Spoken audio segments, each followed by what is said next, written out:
এটা আর এক্স আছে এক্সটার দাঁত দেয় ফর কই কোন দেশের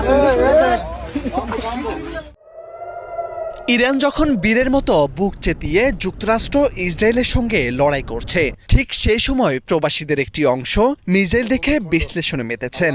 মধ্যপ্রাচ্যের দেশগুলোর আকাশে মিসাইল দেখে কেউ মহান আল্লাহকে স্মরণ করছেন, কেউ আবার মজা করে বলছেন যদি একটা মিসাইল গিয়ে প্রাক্তনের গায়ের উপর পড়ত।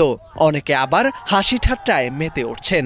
কেউ কেউ মিসাইল বিধ্বস্ত হওয়ার পর সেটি কি দিয়ে তৈরি, কোন ব্র্যান্ডের মিসাইল, টুকরো অংশ হাতে নিয়ে নেমে পড়ছেন বিশ্লেষণে।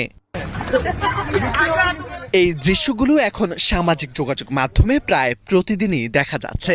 রাতের আকাশে হঠাৎ আগুনের রেখা ছুটে গেলে অনেকে মোবাইল বের করে ভিডিও করা শুরু করেন। কেউ ফেসবুক লাইভে যান, কেউ আবার টিকটকে আপলোড করেন মুহূর্তে